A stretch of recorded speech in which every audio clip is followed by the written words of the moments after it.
So guys welcome back to Vellatt Pokkar. അപ്പോൾ ഇന്ന് നമ്മൾ നല്ല ചൂട് കുറച്ച് സാധനങ്ങൾ മസാല വെച്ച് കൊണ്ടുവന്നിട്ടുണ്ട്. നമ്മൾ നേരെ അത് എണ്ണയിലിട്ട് വറുത്തെടുക്കാൻ പോവുകയാണ്. അപ്പോൾ നമ്മൾ എല്ലാ ദിവസവും ഓരോ കോണ്ടന്റ്, അതായത് ഓരോ കണ്ടന്റ് നമ്മൾ കൊണ്ടുവരുന്നുണ്ട്. സോ എല്ലാ ദിവസവും നമ്മൾ വീഡിയോസ് ചെയ്യുന്നുണ്ട്, എല്ലാ ദിവസവും നമ്മൾ റിയാക്ഷൻ വീഡിയോസ് ഇടുന്നുണ്ട്.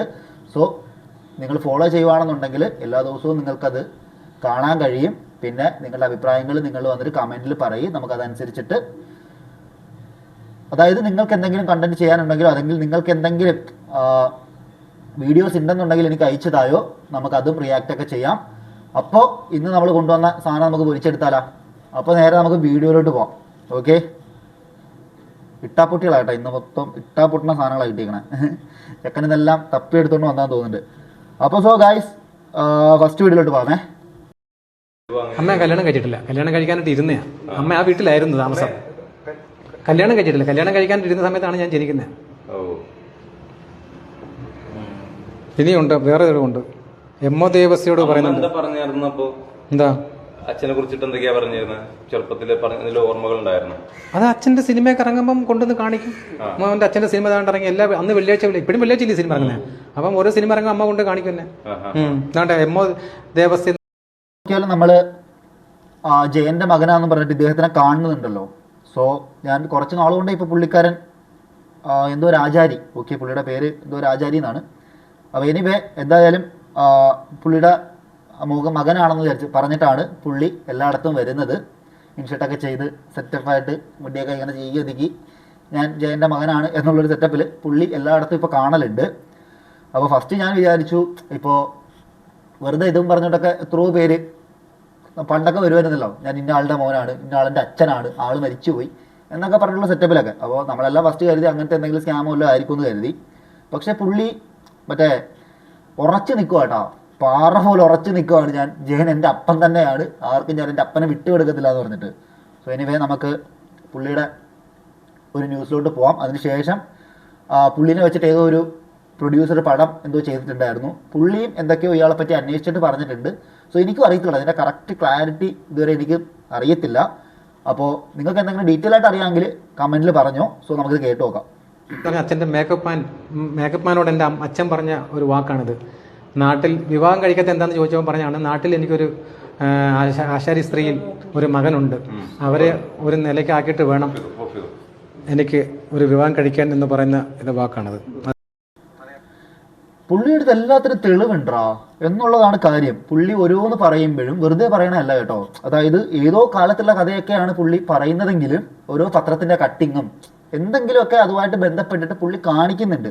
പിന്നെ അതേപോലെ പുള്ളിയുടെ വേറൊരു ഇതിനകത്താണല്ല, ഇതല്ല, വേറൊരു വീഡിയോയിൽ പുള്ളി പറയുന്നുണ്ട് DNA വേണമെന്നുണ്ടെങ്കിൽ പുള്ളി വിധേയനാവാന്ന്. സോ പുള്ളി അത്രയും ഉറച്ചു നിൽക്കുമ്പോൾ ഒരു ഇതില്ലേ, പുള്ളിയുടെ അപ്പം തന്നെയാണ് ജയൻ എന്നുള്ളൊരു സംഭവം അല്ലേ. സോ എന്തായാലും നമുക്ക് മറ്റേ പ്രൊഡ്യൂസറിൻ്റെ വീഡിയോ ഒന്ന് കണ്ടു നോക്കാം കേട്ടോ. പുള്ളി ഇദ്ദേഹത്തിനെ വെച്ചിട്ട് പടമൊക്കെ ഫേസ്ബുക്കിലും മറ്റു സ്ഥലങ്ങളിലും ഒക്കെ കത്തിക്കേറുന്ന ഒരു വലിയൊരു വാർത്ത എന്താണെന്ന് ചോദിച്ചാല്, മുരളി ആചാരി ജയന്റെ മകനാണ് എന്നുള്ള ഒരു വലിയ വാർത്തയാണ് വരുന്നത്. സത്യത്തില് ആർക്കും വേണമെങ്കിൽ പറയാം, എനിക്ക് വേണമെങ്കിൽ പറയാം എന്റെ അച്ഛൻ പ്രേം നസീറാണ്. പക്ഷെ ഞാനത് പറയുന്നില്ല. കാരണം വെച്ചാൽ എന്റെ അമ്മയെ എനിക്ക് മോശമാക്കി പറയാൻ പറ്റില്ലല്ലോ എന്ന് പറഞ്ഞ പോലെയാണ് ഇപ്പം ഈ മുരളി കാണിച്ചുകൊണ്ടിരിക്കുന്ന കാര്യം. അങ്ങനെയല്ല കേട്ടോ, പുള്ളി അമ്മേനെ പറ്റി ഒന്നും മോശമായിട്ടൊന്നും പറഞ്ഞ വീഡിയോസ് നമ്മൾ കണ്ടിട്ടില്ല. പിന്നെ അപ്പൻ ശരിയാണ്, അതായത് അത് ഓരോരുത്തർ കേൾക്കുന്ന പോലെ ഇരിക്കും, അത് ഓരോരുത്തരുടെ ചിന്ത പോലെ ഇരിക്കും. എന്തായാലും പുള്ളി മോശമായിട്ടൊന്നും പറഞ്ഞ് ഞാൻ ഒരു വീഡിയോയിൽ കണ്ടിട്ടില്ല. കാര്യം നമ്മൾ റിയാക്ട് ചെയ്യുന്ന 1-2 വീഡിയോ ഒക്കെ പുള്ളിയുടെ ഞാൻ നോക്കി. അമ്മേനെ കുറിച്ചൊന്നും മോശമായിട്ടൊന്നും പറയുന്നില്ല. ആകെ പറയുന്നത് ഇതെൻ്റെ അച്ഛനാണ്, അമ്മേനെ കല്യാണം കഴിക്കാൻ വേണ്ടി ഇരുന്നതാണ്. അതായത് ഇവർ തമ്മിൽ ജയനും ഇദ്ദേഹത്തിൻ്റെ അമ്മയുമായിട്ട് നേരത്തെ അടുപ്പമുണ്ടായിരുന്നു. കല്യാണം കഴിക്കാനിരുന്ന സമയത്ത് ആണ് പുള്ളി ജനിക്കുന്നത് എന്നൊക്കെയുള്ളൊരു കേസാണ് പുള്ളി പറയുന്നത്.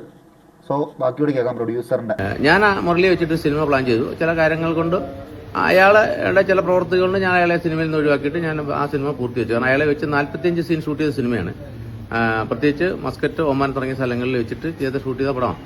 അപ്പോൾ ആ സിനിമ പോലും നമ്മൾ അയാളുടെ ചില പ്രവർത്തികൾ കൊണ്ട് അത് ഞാൻ വിശദീകരിക്കുന്നില്ല. പക്ഷെ ഒരു കാര്യം ഉറപ്പാണ്, ഈ മുരളി ആചാരി നടൻ ജയന്റെ മകനല്ല. അക്കാര്യത്തിൽ 100% ഞാൻ ഗ്യാരണ്ടി ചെയ്യാൻ. കാരണം ഇയാൾ എന്റെ സിനിമയിൽ അഭിനയിക്കാൻ വന്ന സമയത്ത് കൃത്യമായിട്ട് ഞാൻ റിസർച്ച് ചെയ്തു. അയാളെ ജയന്റെ അനുജൻ സോമൻ നായരുടെ വിവാഹ ദിവസം ഈ മുരളിയുടെ അമ്മ മുരളിയെ എടുത്തുകൊണ്ട് വീട്ടിൽ പോയി പ്രശ്നമുണ്ടാക്കി 10,000 രൂപ അന്ന് കൊടുത്ത് പ്രശ്നം തീർക്കുകയും ചെയ്ത എൻ്റെ ചാർജ് ഉണ്ടാകുന്ന ഹെഡ് കോൺസ്റ്റബിളാണ്. അദ്ദേഹത്തെ ഇതിനകത്ത് വേറൊരു കേസ് എന്താണെന്ന് വെച്ചാൽ ഇപ്പം പറഞ്ഞതിനകത്ത് വീട്ടിൽ പോയി പ്രശ്നം ഉണ്ടാക്കിയെന്ന് പറഞ്ഞപ്പോൾ 10,000 രൂപ കൊടുത്തതിനെ ഒഴിവാക്കിയെന്ന് പറയുന്നുണ്ട്. അപ്പോൾ ഒരു ബന്ധവുമില്ല എന്നുണ്ടെങ്കിൽ ഈ പൈസ കൊടുത്ത് ഒഴിവാക്കുമോ സാധാരണഗതിയിൽ? എനിക്ക് തോന്നുന്നില്ലത്. കാര്യം ഒന്നുമില്ലാണ്ട് പൈസ കൊടുത്തിട്ട് ഒഴിവാക്കൂലല്ലോ. അതിപ്പോൾ ജയൻ്റെ വീട്ടുകാരാണ് ഈ പൈസ കൊടുത്ത് ഒഴിവാക്കിയെന്നാണ് ഈ പുള്ളി പറയുന്നത്. ഒന്നുമില്ലാണ്ട് പൈസ കൊടുക്കുക. ഞങ്ങൾ പോയി കണ്ടു. ഇപ്പം അദ്ദേഹം പറഞ്ഞു ഇത് കൃഷ്ണൻ നായരുടെ മകനല്ല. പിന്നെ ബാക്കി അദ്ദേഹത്തിന്റെ അച്ഛൻ ആരാണെന്ന് പറയാനുള്ള റൈറ്റ് എനിക്കില്ലാത്തതുകൊണ്ട് ഞാൻ അതിനെ കുറിച്ചുണ്ട്. പക്ഷെ ഒരു കാര്യം ഉറപ്പാണ്, അന്തരിച്ചു പോയ ജയൻ എന്ന് പറയുന്ന മലയാളികളുടെ എക്കാലത്തെയും വൈകാരികമായ ഒരു നടനെക്കുറിച്ച് അദ്ദേഹത്തിന്റെ ആത്മാവ് പോലും വേദനിപ്പിക്കുന്ന രീതിയിൽ പറയുന്നു. ആ കെയർ ഓഫിൽ 5-10 രൂപ ഉണ്ടാക്കുന്നു. വളരെ നാണംകെട്ട പണിയാണ്. ജോലി ചെയ്ത് ജീവിക്കാൻ മാത്രമേ എനിക്ക് പറഞ്ഞുള്ളൂ. ഞാൻ ഇത് പറയുന്നുണ്ട്, നാളെ തൊട്ട് അയാൾ വന്നിട്ട് എൻ്റെ അച്ഛനും അമ്മയ്ക്കൊക്കെ പറയും, അല്ലെങ്കിൽ അയാളുടെ കുറെ ആരാധകർ ചീത്ത പറയും. എന്നാലും ഞാൻ ഒരു മലയാള സിനിമയിൽ ഇൻഡസ്ട്രിയിൽ നിൽക്കുന്ന ഒരാളെന്ന നിലയിൽ ഞാൻ വളരെ ശക്തമായിട്ട് പറയുന്നു, മുരളി ആചാരി ഒരിക്കലും സിനിമാ നടൻ ജയന്റെ മകനല്ല. പുള്ളിയുടെ വേറെ കുറച്ച് വീഡിയോ ഒക്കെ അദ്ദേഹം കണ്ടതിനകത്ത് വെച്ചിട്ടാണെന്നുണ്ടെങ്കിൽ പുള്ളി നല്ല അധ്വാനിച്ചിട്ട് തന്നെയാണ് ജീവിക്കുന്നത് കേട്ടോ. അതായത് പുള്ളി എന്തൊക്കെയോ കൽപ്പണിയും ചുമട്ട് പണിയും പിന്നെ എന്തൊക്കെയോ പണി പുള്ളി ചെയ്യുന്നുണ്ടായിരുന്നു. അത് ഇപ്പോഴല്ലേ പുള്ളി വന്നത്, പണ്ട് മുതലൊന്നും ഇല്ലല്ലോ. ഇപ്പോൾ വന്നിട്ട് 1 വർഷമായിട്ട് ഉണ്ടാവുള്ളൂ അല്ലേ, ഏകദേശം 1 വർഷമായിട്ട് ഉണ്ടാവുള്ളൂ പുള്ളി ഈ ഒരു സംഭവം പറഞ്ഞ് വന്നിട്ട്. പക്ഷേ വർഷങ്ങൾക്ക് മുമ്പ് ഈ പറഞ്ഞ ജയൻ്റെ വീട്ടിൽ പോയിരുന്നു. അതായത് ഇദ്ദേഹവും ഈ പുള്ളിയും ഇയാളുടെ അമ്മയും കൂടി ജയൻ്റെ വീട്ടിൽ പോയിരുന്നു. അന്ന് ഇവർ കാശ് കൊടുത്തത് ഒഴിവാക്കി എന്നുള്ള സംഭവം ഉണ്ടല്ലോ, അത് നോട്ട് ദ പോയിന്റ്. കാര്യം വെറുതെ ആരും കാശ് കൊടുക്കില്ല എന്നാണ് എനിക്ക് തോന്നുന്നത്. സോ നമുക്ക് അടുത്തൊരു വീഡിയോയിലോട്ട് പോവാം. അടുത്തൊരു വീഡിയോ കത്തും കത്തും, കേരളം കത്തും. അത് ചില്ലറക്കാരനല്ല, കേരളം കത്തിക്കുന്ന ഒരാളാണ്. കേരളം കത്തിക്കുന്ന ആൾ എവിടെയാ? ജവാൻ, നമ്മുടെ പ്രിയങ്കരനായ ജവാൻ, രാജ്യസ്നേഹി ജവാൻ. വാർത്ത ഇതാണ്. 2012 പുറത്തിറങ്ങിയ നമ്മുടെ കർമ്മയോധ, മോഹൻലാൽ നടനായിട്ട് വന്ന് 2012 പുറത്തിറങ്ങിയ കർമ്മയോധ എന്ന പടം. കട്ടട മേജർ രവി, കട്ടട കള്ളനാ മേജർ രവി. പുള്ളിയുടെ ആയിരുന്നില്ല കഥ. പുള്ളി അത് വേറെ ആരോ എഴുതിയ കഥ കൊണ്ടുവന്നിട്ട് പുള്ളി പടം എടുത്തു. ഇപ്പം എത്ര വർഷമായി? കുറേ വർഷമായില്ലേ. എന്തായാലും ഇന്ന് അതിൻ്റെ വിധി വന്നു തോന്നുന്നു. ഇന്നലെയായിട്ട് അങ്ങനെ ഒരു വിധി വന്നിട്ടുണ്ട്. 30 ലക്ഷം രൂപ മേജർ രവി, ഈ പറഞ്ഞ പ്രൊഡ്യൂസർ, അതായത് പുള്ളിയുടെ പേര് നോക്കട്ടെ, പുള്ളിയുടെ പേര് ജോർജ് രവി, തിരക്കഥ മോഷ്ടിച്ചത് മാത്യുവാ, ജോർജ് രവി റെജി മാത്യുവിൻ്റെ, അതായത് റെജി മാത്യു എന്ന് പറഞ്ഞിട്ട് ഒരാളുടെ തിരക്കഥയാണ്. എന്തായാലും മേജർ രവി കട്ടത്. ജയ് ജവാൻ, ജയ് കിസാൻ. പുള്ളിയൊക്കെ പുറത്ത് രാജ്യസ്നേഹവും. ഇത് മറ്റേ പരിപാടി ആയിപ്പോയില്ല, മറ്റേ ശ്രീനിവാസന്റെ പടത്തിനകത്ത് മറ്റേ മോഹൻലാലിന്റെ തിരക്കഥ എടുത്തോണ്ട് ഓടുമല്ലോ, അങ്ങനത്തെ ഒരു പരിപാടി ആയിപ്പോയി. എന്തായാലും കേട്ടാ, മ്ലേച്ഛം സോൾജിയർ, മ്ലേച്ഛം. വീരജവാന് 1000 അഭിവാദ്യങ്ങൾ. അപ്പൊ നമുക്ക് അടുത്തൊരു വീഡിയോയിലോട്ട് പോവാം.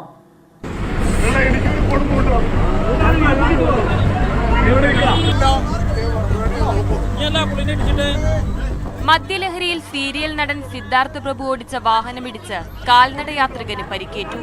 ചോദ്യം ചെയ്ത നാട്ടുകാരെയും സിദ്ധാർത്ഥ് പ്രഭു ക്രിസ്മസിന്റെ തലേന്നോ അതിന്റെ പിറ്റേന്നോ ആണെന്ന് തോന്നുന്നുണ്ട്. സിദ്ധാർത്ഥ് പ്രഭു ഓടിച്ചിരുന്ന വാഹനം തമിഴ്നാട്ടിലുള്ള ഒരു ലോട്ടറി കച്ചവടക്കാരൻ്റെ ദേഹത്ത് കയറി, അതായത് വണ്ടി തട്ടി. ഓക്കെ, എറണാകുളത്ത് വെച്ചിട്ട് വണ്ടി ഇടിച്ചു. ഇടിച്ചത് ശരിക്കും പറഞ്ഞുണ്ടല്ലോ, അതൊരു ന്യൂസായിരുന്നു. ഇടിച്ചത് മാത്രമല്ല, അല്ലെങ്കിൽ അവിടെ കിടന്നിട്ട് അങ്ങോട്ട് എഴഞ്ഞത് മറ്റേ പാമ്പൊക്കെ പെനയൂല കിടന്നിട്ട്, അതേപോലെ റോഡിൽ കിടന്നിട്ട് അങ്ങോട്ട് പെനയുമായിരുന്നു. എറണാകുളം മൊത്തത്തിൽ അങ്ങോട്ട് മെച്ചം കിടന്ന് പെനയുമായിരുന്നു. സോ ഈ വീഡിയോ നിങ്ങളെല്ലാം കണ്ടിട്ടുണ്ടാവുമല്ലോ, ഒരു വെക്കാം. തടയാനെത്തിയ പോലീസിനെയും സിദ്ധാർത്ഥ് ആക്രമിച്ചു.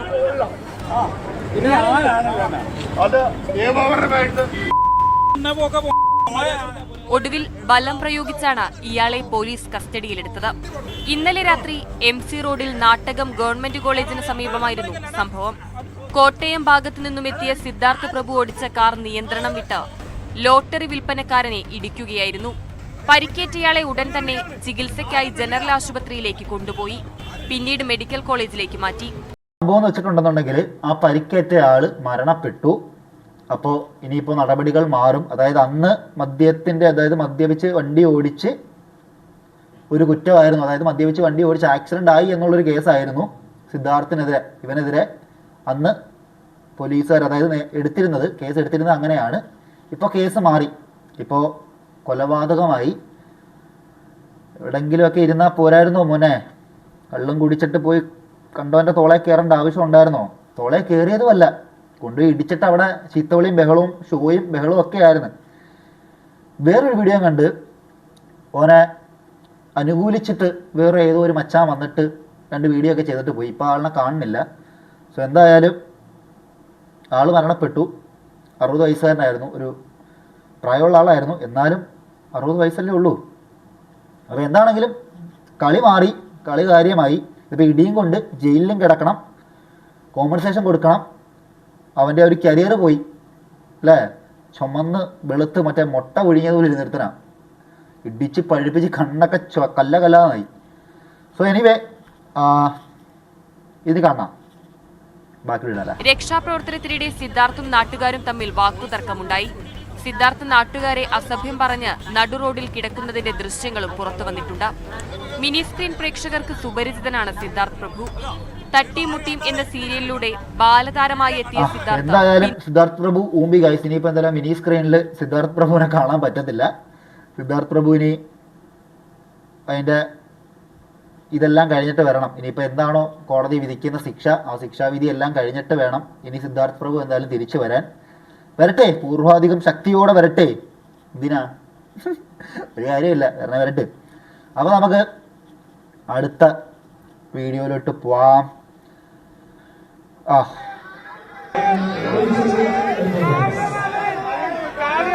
സത്യം ഈ തന്തയില്ലാത്തവനെ പറ്റിയിട്ട് ഞാനേ പറയണ്ടെന്ന് വിചാരിച്ചായിരുന്നടാ. എന്തിനാണ് ഇവനെപ്പറ്റി പറയണതേ വേസ്റ്റാണ്, മനസ്സിലായ? ഇവനെ പറ്റിയിട്ട് ശരിക്കും പറഞ്ഞാൽ പറയുന്നതേ വേസ്റ്റാണ്.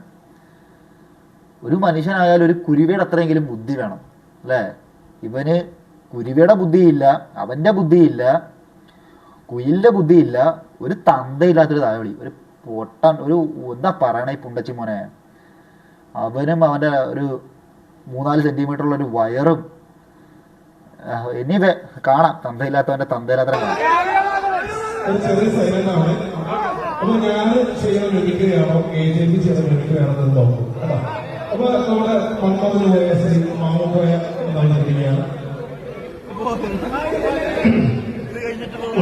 എടാ ഞാൻ ഒരു കാര്യം ചോദിക്കട്ടെ, ഈ കേരളത്തില് ഇത്രയും ബുദ്ധി ഇല്ലാത്ത ആൾക്കാരായോടാ ഓരോരുത്തർ കല്യാണം നടത്തുമ്പോൾ ഇവനെപ്പോലുള്ള ഈ ബുദ്ധിക്ക് സ്ഥിരതയില്ലാത്ത ഈ കഴകളെ വിളിച്ചോണ്ട് പോയിട്ട് എന്തിനാടാ, എന്ത് സന്തോഷമാണ് കിട്ടുന്നതിനകത്ത്?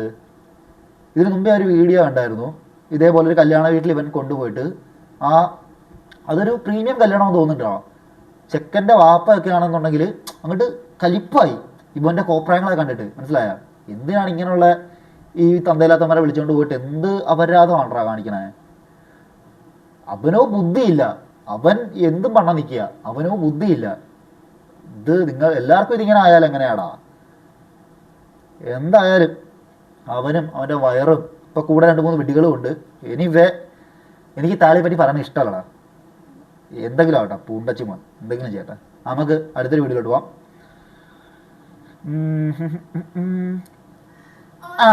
ഓർമ്മകളിൽ ആയിരപ്പൂ, അമ്മയ്ക്ക് നീ ഒരു പത്തിരപ്പൂ, ചിത്തിരപ്പൂ, മുത്തങ്ങളേകുമ്പോൾ പിച്ചകപ്പൂ, പുഞ്ചിരിച്ചിടുകില്ലം വിളിപ്പൂ.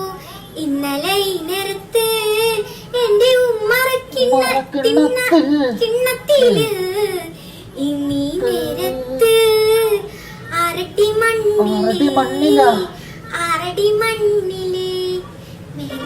പൊന്നുമോളെ, ഈ മെഹന്തിയും ഈ ഹുഡീസ് ഒക്കെ ഇട്ടുകൊണ്ട് വീട്ടിലങ്ങ് ഇരുന്നാ പോരായോ? ഇതിനാ ഈ കൺമുമ്പിൽ വന്ന് പെടുന്നേ? പൊന്നുമോളെ പോന്നി, നീ പോ. പാട്ടടാ, ഇന്നലെ ഈ നേരത്ത് കിണ്ണത്തിൽ വന്നിരുന്നില്ലെന്ന്. കിണ്ണത്തിലല്ലടി, വലിയ പിഞ്ഞാണത്തിൽ വന്നിരുന്നു. പോ വടുവത്തി, കൊച്ചു പിള്ളേര് പാട്ട് പാടുക പോലും. അപ്പോൾ നമുക്ക് അടുത്തൊരു വീഡിയോയിലോട്ട് പോവാം. ഇല്ലടാ, വേറെ എടാ ഇവൻ ആകെ ഒരാടെ വീഡിയോസ് ഒന്നും കിട്ടുന്നില്ലടാ, ഉള്ളത് കുറച്ചൊക്കെ കിട്ടുന്നുള്ളൂ. ഞാൻ പറഞ്ഞില്ലേ വീഡിയോസ് എന്തെങ്കിലുമൊക്കെ ഉണ്ടെന്നുണ്ടെങ്കിൽ നിങ്ങൾ അയക്ക്, നമുക്ക് കുറച്ച് നല്ല പൊളി സാധനമൊക്കെ ഉണ്ടെങ്കിൽ അയച്ചതായോ, നമുക്ക് അതൊക്കെ വെച്ചിട്ട് ചെയ്യാമല്ലോ.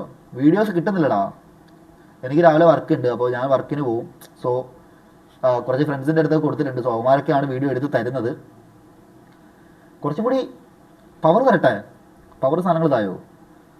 ഇതെന്താ 10 வருஷம் நான் தலைவருக்கு பொண்டாட்டியா போறப்பேன் ப்ரோ.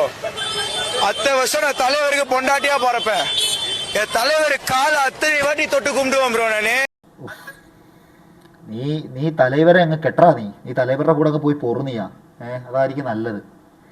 തലൈവരുടെ കൂടെ പോയി നീ അങ്ങ് താമസിയിരുന്നിയാ. എന്നിട്ട് തലൈവരുടെ 2 കൊച്ചുങ്ങളെയും പ്രസവിയിരുന്നു നീ പുണ്ടച്ചി മോനെ. ഓ തായോളി. അപ്പോൾ എനിവേ എന്തായാലും ഇന്ന് ഇത്രയൊക്കെ ഉള്ളൂ. അപ്പോൾ വീഡിയോസ് ഫസ്റ്റ് ടൈം കാണുന്നവരാണെന്നുണ്ടെങ്കിൽ എന്തായാലും നിങ്ങൾ ഫോളോ ചെയ്ത് വെക്ക്.